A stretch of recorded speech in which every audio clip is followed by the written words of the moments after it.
So ಈಗ hearing ಎಷ್ಟು ದಿವಸಕ್ಕೊಂದ್ಸರಿ check ಮಾಡ್ಕೋಬೇಕು. ಅರ್ಲಿಯರ್ ಅದು ಅರೆಸ್ಟ್ ಮಾಡಿದ್ರೆ ಏನು ಎಲ್ಲ ಅರ್ಥ ಆಯಿತು. ಮೇನ್ ಬರೋದೇ ಈಗ ಇವತ್ತಿಗೂ ಕಿವಿ ಪ್ರಾಬ್ಲಮ್ ಏನಾರು ಇದ್ದರೆ, ಕಿವಿ ಕೇಳಿಸ್ತಾ ಇಲ್ಲ ಅಂತಂದರೆ ಫಸ್ಟ್ ಎಲ್ಲರೂ ಹೋಗೋದೇ ENT ಹತ್ರ. ಐ ಥಿಂಕ್ ನಿಮ್ಮ ಕ್ಲಿನಿಕ್ ಬಂದಮೇಲೆ it was a very subtle eye opener. ಈಗ ಶ್ರೇಯಾ ಹಿಯರಿಂಗ್ ಕ್ಲಿನಿಕ್ ಅಂತ ಬಂದಾಗಲೇ which meant you are addressing a particular issue that is hearing ಅಂತ. ಸೊ ನಾವು how does audiology and ENT ಇದು ಹೆಂಗೆ ಸೆಪ್ರೇಟು? ಯಾಕಂದರೆ ಈವನ್ ಇನ್ಕ್ಲೂಡಿಂಗ್ ಮೀ, ನನಗೂ ಏನಾದ್ರು ಸೈನಸ್ ಎಲ್ಲ ಪ್ರಾಬ್ಲಮ್ ಆಗಿ ಸ್ವಲ್ಪ ಕಿವಿ ಯಾಕೋ ಕಮ್ಮಿ ಕೇಳಿಸ್ತಾ ಇದೆ ಅನಿಸಿದಾಗ ಫಸ್ಟ್ ಹೋಗಿದೆ ENT ಹತ್ರ. ಹೌದು, ಸೊ ಅದು ಕರೆಕ್ಟ್. ಸೊ ಇವಾಗ ಕಿವಿನಲ್ಲಿ 3 ಭಾಗಗಳಿದೆ. ಒಂದು ಔಟರ್ ಇಯರ್, ಒಂದು ಮಿಡಲ್ ಇಯರ್, ಒಂದು inner year. Okay, so ENT ಅನ್ನೋದು ಅದು ಕಂಪ್ಲೀಟ್ಲಿ ಮೆಡಿಕಲ್ ಸಬ್ಜೆಕ್ಟ್. ಆಡಿಯಾಲಜಿ ಅನ್ನೋದು ಅದು paramedical subject. It is not a full medical subject. So just like physiotherapy, audiology is a paramedical subject. Okay, so ಇವಾಗ distinction ಏನಂದರೆ, ಈಗ ನಿಮಗೆ ಕಿವಿ ನೋವಾಗಲಿ ಅಥವಾ ಕಿವಿನಲ್ಲಿ ಗುಗ್ಗೆ ಬಂದು ಕ್ಲೀನ್ ಮಾಡ್ಕೋಬೇಕಾ ಅದಾಗಲಿ, ಅಥವಾ ಕಿವಿನಲ್ಲಿ ಇಯರ್ ಡಿಸ್ಚಾರ್ಜ್ ಆಗ್ತಾ ನೀವು ಹೇಳಿದ್ದಂಗೆ ಸೈನಸ್ಸಿಂದ ಕಿವಿ ಮುಚ್ಕೊಂಡಿದ್ರೆ, ಅಥವಾ ನೀವು ಏರೋಪ್ಲೇನ್ ಟ್ರಾವೆಲ್ ಎಲ್ಲ ಮಾಡಿದ್ದೀರಾ ಆವಾಗಲೂ ಕಿವಿ ತುಂಬ ದಿನ ಮುಚ್ಕೊಂಡಿದ್ರೆ, ಸೊ ಇಂಥ ಕಂಡೀಷನ್ಸ್ಗೆ, ಅಥವಾ ತುಂಬ ಬ್ಯಾಕ್ಟೀರಿಯಲ್ ಇನ್ಫೆಕ್ಷನ್ ಆಗಿ ಕಿವಿಯಿಂದ ಸೋರೋದು, ತಮಟೆಯಲ್ಲಿ ಹೋಲ್ ಆಗಿರೋದು, ಅದೆಲ್ಲ ತೊಂದರೆಗಳು ENT ಡಾಕ್ಟರ್ ಹತ್ರನೇ ಹೋಗಬೇಕು. All the hardware issue. Yes, but the inside ನಾನು ಹೇಳಿದ್ನಲ್ಲ, ಕಾಕ್ಲಿಯಾ ಮತ್ತು ಆಡಿಟರಿ ನರ್ವ್ಸ್, ಸೊ ಅದನ್ನು ENT ಡಾಕ್ಟರ್ ಮೆಡಿಸನ್ ಅಥವಾ ಸರ್ಜರಿ ಮಾಡಲಿಕ್ಕೆ ಸಾಧ್ಯ ಇಲ್ಲ.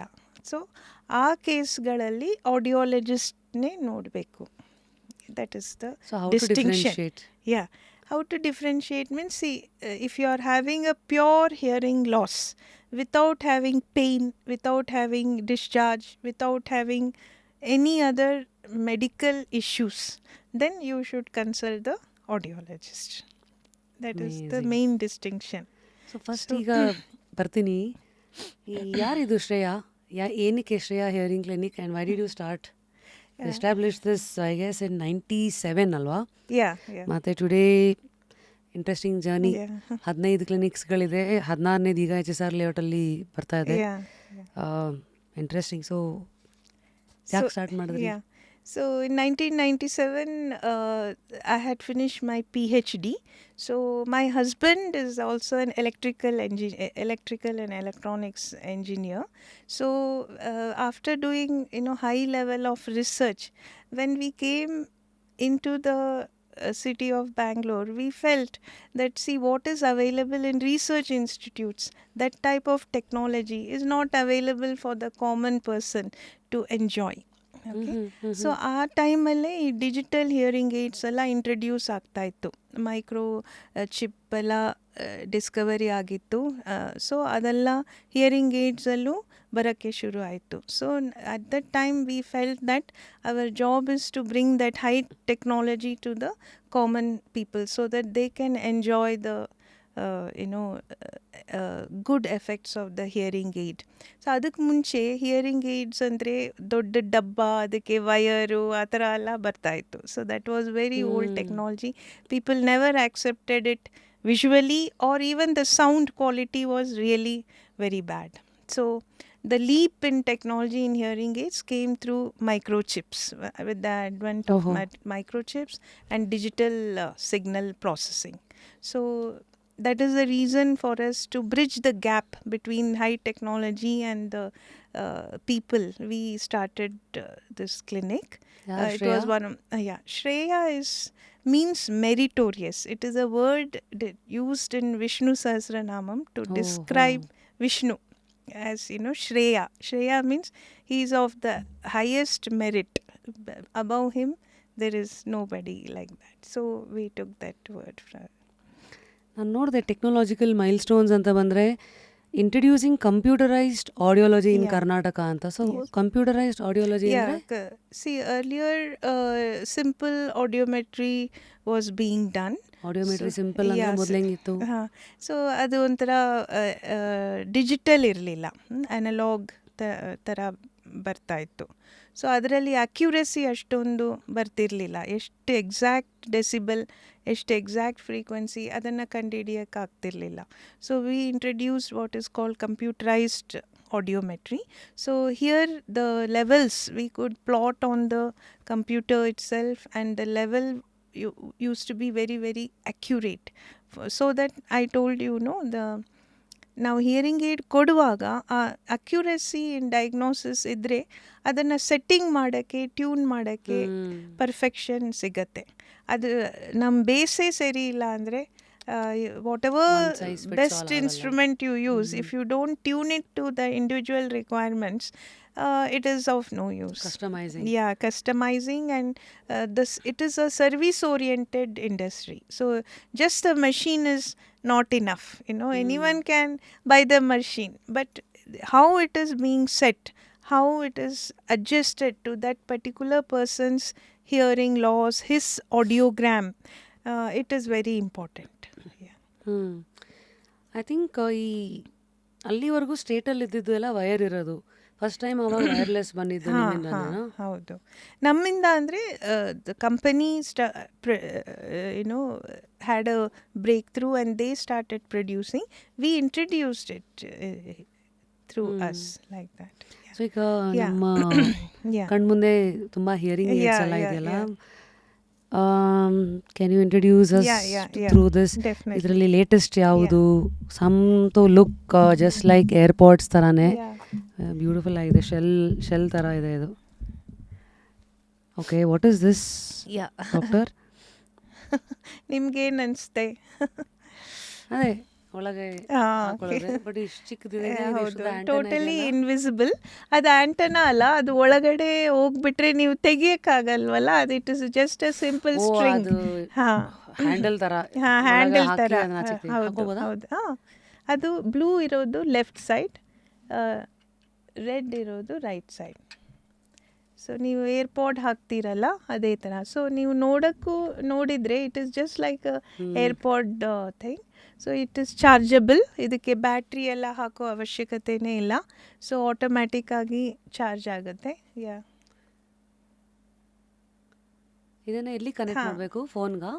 ಇಲ್ಲ, ಅದು ಒಳಗಡೆ ಹೋದರೆ ಅದರಿಂದ ಸೌಂಡ್ ಬರುತ್ತೆ. ಅಫ್ಕೋರ್ಸ್ ಇದರಲ್ಲಿ ನಾವು ಚಾರ್ಜ್ ಮಾಡಿ ಮಾಡಿಲ್ಲ, but you will get the sound which is fitted to your problem.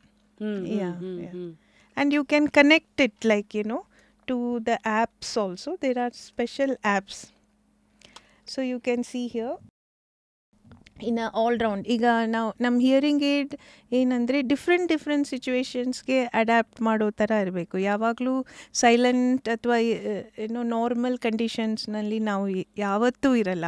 Every time we are in dynamic conditions. ಕೆಲವು ಸತಿ ನಾರ್ಮಲ್ ಇರುತ್ತೆ, ಕೆಲವು ಸತಿ ನಾವು ರೋಡಲ್ಲಿ ಮಾತಾಡಬೇಕಾಗಿರುತ್ತೆ, ಕೆಲವು ಸತಿ ಬ್ಯಾಂಕ್ನಲ್ಲಿ ಕ್ರೌಡ್ ಜಾಸ್ತಿ ಇರುತ್ತೆ, ಬ್ಯಾಂಕಲ್ಲಿ ಮಾತಾಡಬೇಕು. So the situations are always changing. Yes. So nowadays the advanced hearing aids, they will automatically adapt. They reduce the noise and improve the signal. So speech enhancement feature anta irutte, matte noise reduction feature ಅಂತ ಇರುತ್ತೆ. ಆಮೇಲೆ own voice, ನಮ್ಮ ಧ್ವನಿನೇ ನಮಗೆ clear ಆಗಿ ಕೇಳಿಸ್ಬೇಕು, ಇಲ್ಲಾಂದರೆ eco ಆ ಥರ ಎಲ್ಲ ಆಗುತ್ತೆ. ಸೊ ಅದಕ್ಕೆಲ್ಲನೂ ಗುಡ್ ಆಲ್ಗರಿಥಮ್ಸ್ ಅದೇ. And not only that, there is you can use like all round, or you can use in noisy conditions, or you can use in outdoor situations, and you can use like music specially, because now musically ಕೇಳುವ levels ಮತ್ತು frequency ಮಾತಿಗೆ ಅವಶ್ಯಕತೆ ಇರೋದಿಲ್ಲ. So ಈ modes, different ಮೋಡ್ಸಲ್ಲಿ ಹಾಕ್ಕೊಂಡ್ರೆ ನಮ್ಮ clarity will also be very much good. Not only that, these stream very easily to the phone. You can connect to your phone. So ನನ್ನ ಹತ್ರ ಇರೋದು ಇದು latest model? Latest model. So it is chargeable, ಅಷ್ಟೇ ಚಿಕ್ಕದು. So ಈಗ ನೀವು ನೋಡ್ಬೋದು, ಇಷ್ಟೇ ಚಿಕ್ಕದಾಗಿ it will totally disappear into your ears. Okay, so ಇದನ್ನು ನೀವು ಕಂಡುಹಿಡಿಯೋಕ್ಕೆ ಆಗಲ್ಲ. ಅಂದರೆ ಇದು ಇಯರ್ ಬಡ್ಸ್ ಥರನೇ, ಇದರ ಹೆಸರು ಕೂಡ ಇಯರ್ಬಡ್ಸ್ ಅಂತಾನೆ. So just like it works exactly like ನೀವು ಏರ್ಪಾಡ್ ತೊಗೊಂಡು ಹೆಂಗೆ ಯೂಸ್ ಮಾಡ್ತೀರಾ ಅದೇ ಥರ. ಸೊ ನೀವು ಅದನ್ನು ನೀವು ಫೋನು ಕೂಡ you can easily connect by Bluetooth technology. So ಇದು ಫೋನಿಗೆ ಕನೆಕ್ಟ್ ಮಾಡಲೇಬೇಕು, ಇಂಡಿವಿಜುವಲ್ ಆಗಿ ಫೋನಿಗೆ ಕನೆಕ್ಟ್ ಮಾಡಿದ್ರೆ ಯೂಸ್ ಮಾಡೋಕ್ಕಾಗಲ್ಲ. ಇಲ್ಲ ಇಲ್ಲ ಆ ಥರ ಇಲ್ಲ, ಇದು ಎಕ್ಸ್ಟ್ರಾ ಫೆಸಿಲಿಟಿ. ಆ ಮೋಡ್ಸ್ಗೆ ಹೋಗ್ಬೇಕಂದ್ರೆ ಮೋಡ್ಸ್ಗೆ and also nowadays with a phone is such a common thing for communication and speech. There is no person on earth who is not using a phone. Very few are there who don't have a phone. So hearing aids direct ಆಗಿ ನೀವು ಈ ಥರ ಇಟ್ಕೊಂಡು ಮಾತಾಡಿದರೆ ಅಷ್ಟೊಂದು clarity ಸಿಗೋದಿಲ್ಲ ನೋಡಿ. ಇವಾಗ ಒಂಚೂರು ಈ ಕಡೆ ಆ ಕಡೆ ಮೈಕ್ ಮೂವ್ ಆದ್ರೇ clarity drops like too much. So you can't expect the hearing aid to so nicely take a sound from the phone and process it and get the clarity. That was not happening. So this is the latest technology. So by using the Bluetooth, it will directly connect to your apps, WhatsApp and everything. You can adjust the volume, ಹೆಚ್ಚು ಮಾಡ್ಬೋದು, ಕಡಿಮೆ ಮಾಡ್ಬೋದು. ಆಮೇಲೆ without noise ನಿಮಗೆ ಆ signal clear ಆಗಿ ಕೇಳಿಸುತ್ತೆ. So ಇಲ್ಲಿ ಇದೆಲ್ಲ ಎಷ್ಟು ma'am? Because yes hearing aids ನಾನು ನೋಡ್ದಂಗೆ 1 ಲಕ್ಷಕ್ಕೂ ಇದೆ, 1.5 ಇದೆ, 6 ಲಕ್ಷಕ್ಕೂ ಇದೆ, 10,000ಕ್ಕೂ ಇದೆ. So what is the difference between the cheapest and the most expensive one? So there's a lot of difference. ಈಗ 10,000 is a simple amplifier. ಇಲ್ಲ, ಅದು ಹೊರಗಡೆ ನೋಡಲಿಕ್ಕೆ ನಿಮಗೆ ಅದೇ ಥರ ಕಾಣಿಸುತ್ತೆ. ಇದು ಜಸ್ಟ್ ಕೇಸಿಂಗ್ ಅಲ್ವಾ. ಸೊ ಒಳಗಡೆನೇ ಏನು ಹಾಕಿರ್ತೀವಿ ಅದೇ ಮೋಸ್ಟ್ ಇಂಪಾರ್ಟೆಂಟ್. ಈಗ ನೀವು ಲ್ಯಾಪ್ಟಾಪ್ ತೊಗೊಂಡ್ರೆ ಈಗ 8 GB ಆಗಲಿ 16 GB ಆಗಲಿ ಇದೆ, ಹೊರಗಡೆ ನೋಡಲಿಕ್ಕೆ ಅದೇ ಥರ ಕಾಣಿಸುತ್ತೆ. ಬಟ್ ರ್ಯಾಮ್ ಮತ್ತು ಪ್ರೊಸೆಸರಲ್ಲಿ ತುಂಬ ಡಿಫ್ರೆನ್ಸಸ್ ಇರುತ್ತೆ. ಸೊ ಅದೇ ಥರ 10,000 ಮೆಷಿನು ನೀವು ನೋಡಿದರೆ ಇದೇ ಥರ ಕಾಣಿಸುತ್ತೆ ನಿಮಗೆ, ಅದರಲ್ಲಿ ಏನೂ ಗೊತ್ತಾಗಲ್ಲ ನಿಮಗೆ. ಒಳಗಡೆದು ಇಸ್ ದ ಮೋಸ್ಟ್ ಇಂಪಾರ್ಟೆಂಟ್. ಈಗ ಯಾವುದು ಯಾರಿಗೆ apart from all the customisations, how should one pick the budget and what suits me ಥರ? See, if cost is not a constraint, then everyone should go for the best only. ಯಾಕಂದರೆ ಈಗ ನಾವು ದೇವ್ರು ಕೊಟ್ಟೋ ಅಂಥ ಕಿವಿನ ನಾವು ಕೊಡಲಿಕ್ಕೆ ಇವತ್ತಿಗೂ best of best hearing AIDS ಕೊಟ್ಟರು ನಾವು 99% ಕೊಡ್ತೀವಿ, ಬಟ್ 100% ಸಾಧ್ಯವೇ ಇಲ್ಲ ಅಲ್ವಾ. ಸೊ ಆ ಥರ ಇರುವಾಗ the best technology every one should choose, that will be the best suggestion. But of course the economy does not provide that. So why I am saying best technology means these are developed on channel basis, the more the frequencies are processed. For example, ಈಗ ನೀವು camera ತಗೋತೀರಾ, ಕ್ಯಾಮ್ರಾನಲ್ಲಿ 12 pixels ಮೆಗಾಪಿಕ್ಸೆಲ್ಸ್ ಅಂತ ಇರುತ್ತೆ, 32 megapixel ಅಂತ ಇರುತ್ತೆ. So definitely ಅದು ನಿಮಗೆ ತುಂಬ difference ಕಾಣಿಸುತ್ತೆ ಅಲ್ವಾ. What you are shooting in lower megapixels, the clarity will be half of what you are shooting in. And so this is more important because you have to hear the syllables and sound, ಅದೆಲ್ಲ ನಿಮಗೆ clear ಆಗಿ ಕೇಳಿಸ್ಬೇಕು, ನಾಯ್ಸಲ್ಲೂ ಕೇಳಿಸ್ಬೇಕು, ದೂರದಿಂದನೂ ಕೇಳಿಸ್ಬೇಕು, ಎಲ್ಲ ಕಡೆ. So there is a lot of things that are involved. So ಅದನ್ನು best of best ತಗೊಳ್ಳೋದು ಅದೇ is the correct method. Otherwise ಅದ್ರಲ್ಲಿ ಏನು ಡಿಫ್ರೆನ್ಸ್ ಮ್ಯಾಮ್ ಅನಲಾಗ್ ಮತ್ತು ಡಿಜಿಟಲ್ ಹಿಯರಿಂಗಲ್ಲಿ? ಅನಲಾಗಲ್ಲಿ there won't be any filtration. Basically it will be a very loud amplifier without so ಭಯಂಕರವಾಗಿ ಶಬ್ದಗಳು ಜಾಸ್ತಿ ಇರುತ್ತೆ, ಎಲ್ಲನೂ ಕೊಡುತ್ತೆ. ಮತ್ತು ಇಂಡಿವಿಜುವಲ್ ಆಗಿ ಆ ಪರ್ಟಿಕ್ಯುಲರ್ ಪರ್ಸನ್ಗೆ ಅಡ್ಜಸ್ಟ್ಮೆಂಟ್ ಮಾಡಲಿಕ್ಕೆ ಆಗೋದಿಲ್ಲ. ಸೊ ಎಲ್ಲಿ ಅವರಿಗೆ ಜಾಸ್ತಿ ಬೇಕೋ ಅಲ್ಲಿ ಕಡಿಮೆ ಸಿಗುತ್ತೆ, ಎಲ್ಲಿ ಕಡಿಮೆ ಇದೆಯೋ ಅಲ್ಲಿ ಜಾಸ್ತಿ ಸಿಗುತ್ತೆ. So but it is get through.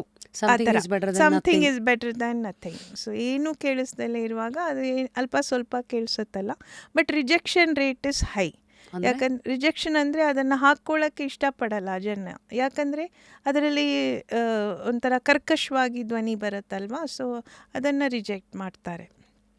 So ಅದಕ್ಕೆ ಸ್ವಲ್ಪ ಬೆಟರ್ ಟೆಕ್ನಾಲಜಿ ತಗೊಳ್ಳೋದೇ ಒಳ್ಳೆಯದು. ಡಿಜಿಟಲ್ ಹಿಯರಿಂಗಲ್ಲಿ ಯು ಕ್ಯಾನ್ ಕಸ್ಟಮೈಸ್ ಮತ್ತೆ ಎಲ್ಲಾನು ಈಗ ಒಂಥರ ಈ ಮೈಕ್ ಇದ್ದಂಗೆ ಈ ಡೈನಾಮಿಕ್ ಮೈಕ್ಸ್ಗಳೆಲ್ಲ ಎಲ್ಲಾದು ಆಂಬಿಯನ್ಸ್ ಅಷ್ಟು ತಗೊಳಲ್ಲ. ನಾವೇನ್ ಮಾತಾಡ್ತಾ ಇದೀವಿ ಇಷ್ಟನ್ನ ಮಾತ್ರ ಕ್ಯಾಪ್ಚರ್ ಮಾಡತ್ತಲ್ಲ. ಸೇಮ್ ಇಸ್ ದ ಹಿಯರಿಂಗ್ ಇದು. ಸೊ ಹಿಯರಿಂಗ್ ಏಡಲ್ಲಿ ನೋಡಿ ನೀವೆಷ್ಟು ಸ್ಪೆಸಿಫಿಕ್ ಆಗಿ ಹೇಳಿದ್ರಲ್ವಾ, ಸೊ ನಿಮಗೆ ಇಷ್ಟೇ ಬೇಕಾಗಿರೋದು. ಓಕೆ, ಬಟ್ ನಾವು ಹಿಯರಿಂಗಿಗೆ ಇಷ್ಟೇ ನಾವು ಕೇಳಿಸ್ಕೊಡ್ತಾ ಇದ್ರೆ ಅದು ಸಾಕಾಗಲ್ಲ ನಮಗೆ.